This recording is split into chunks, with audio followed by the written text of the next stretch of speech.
I'm in escrow. Happy Vlogmas. If you guys remember in my last video, I talked about how we did end up putting an offer in on that home. It got accepted, you guys. The offer got accepted. Now here's the thing. Someone tried to buy it back in October and they got an inspection and they backed out. It was put on the market in the beginning of October. We're in December now. Okay. But I think a lot of people backed out because of the inspection, because here's the thing. It needs a new roof, it needs new gutters, it needs a new HVAC system. The septic isn't big enough for the size of the house that it is.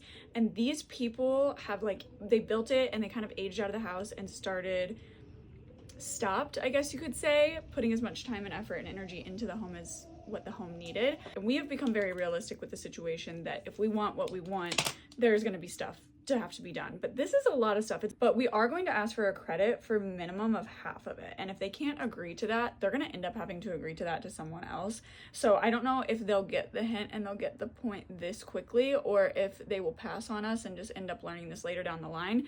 You just never know, you know? So you should be hiring and doing your due diligence if it's really a house that you want. So we have an inspector coming out today. I'm meeting with my realtor at the house with the inspector. Here's the thing. After today, we'll be in escrow, baby. I'm in escrow. Give it up, sister. I'm in escrow. We're waiting, basically, on the inspection to come back. It'll come back later today. We're going to do that, but I'm going to be in escrow after today, and we'll see. This is not guaranteed.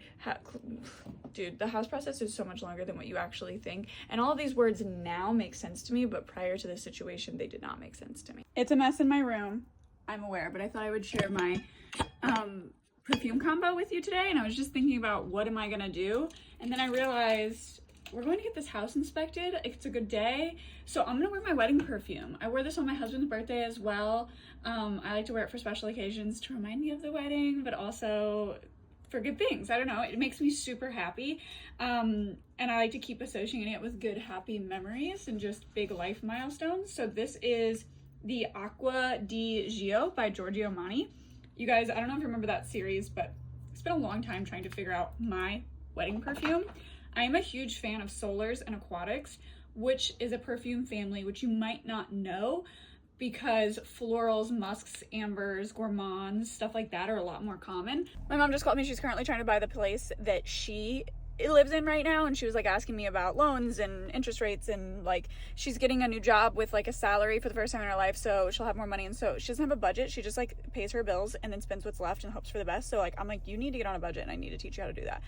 But that's been my whole life because my mom was in prison. I've kind of always just mommed her in most regards when it comes to being a real adult. And I don't mean that in any way, shape, or form as rude. My mom just didn't get taught, and you only know what you know, you know? I digress. I'm at the bank right now. I'm going in to get my earnest money, which means we're going to be in escrow after this. I'm in escrow. I'm in escrow. So I'm going to go grab that, and then we're going to head out to the house, and there will be videos of the house in this video, so keep watching. Earnest money in hand. That guy was so sweet, so kind. I don't want to assume, but I do think I have a pretty good gaydar, and I think that he was gay, and I think that's probably why I loved him so much. Okay, we're here, and my sister decided to come because she was just already in her car on the road, and whenever I was coming through, I had called her to tell her about what my nephew was doing yesterday because I had him yesterday, and she was like, oh, you want me to come with you? I'm like, why not? Why not? So we're all here. So yeah, I wanted to check out this little pathway and see what was going on here. Oh, that would be cute. Them, and then they're gonna hate me. I don't want any of that. You know what I mean? I love Jordan, she's family, but right over here. Yeah. It looks like it's built in, but it's not. It's just a standalone. But it's so flush with the wall. It looks like ceilings. There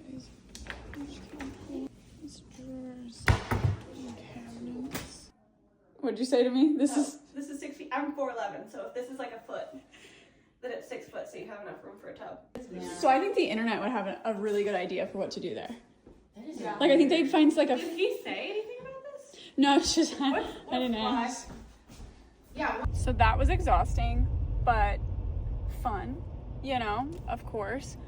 I'm getting ready to go to the local farmer's stand with my sister, which is even more exciting because I was just thinking on the way here how fun it'll be to be close to the farmer's market that I grew up as a very, very small kid going to. There was a point in my life, first grade and before, I was too young to remember the bad things, and there were some good things my mom and dad were together and stuff, and so my good childhood memories come from that time frame and in this area. Some of my bad ones too, but really good things associated with that market, and it's open year round and it's local homegrown food, and I'm just very excited to do that. And the inspection went way better than the previous buyer's inspector had. The owners either fixed some things, or the first inspection was just like a little overboard and strange, which is fine. It's cool to have both of them and compare and just like be super aware of everything that comes with that house. And so now we're gonna wait for the reports to come back. Then my realtor is gonna get a hold of me. We're gonna go through everything, get estimates for everything, or estimate it ourselves for the things we didn't get estimates for. From there, she will call the listing agent, owners of the home, the current owners of the home, and they'll do like a little bit of a verbal negotiation before they write up paperwork. And then we will wait for the sellers to get back to us and accept or deny those negotiations. It's really crazy, everything that goes into getting a home. And your lender is the person who handles your loan and your finances and stuff like that. Your realtor is the one that like helps you purchase the home and go through the process of purchasing the home. So like she helps you get in contact. She has a lot of contacts, or that person will have contacts to inspectors and servicers and electricians and plumbers and lenders and stuff like that. And from there we'll know if we want to accept what the seller is negotiating with us, or if the seller accepts everything we are negotiating with them. Then it will be our house, and we'll be able to move on with this process. The process is long and lengthy, and you never know what's like gonna happen next. Like I asked my realtor, I was like, what happens next? We just go home? Like it feels like a waiting game of limbo, because like we have the house, but we don't have the house, but we do.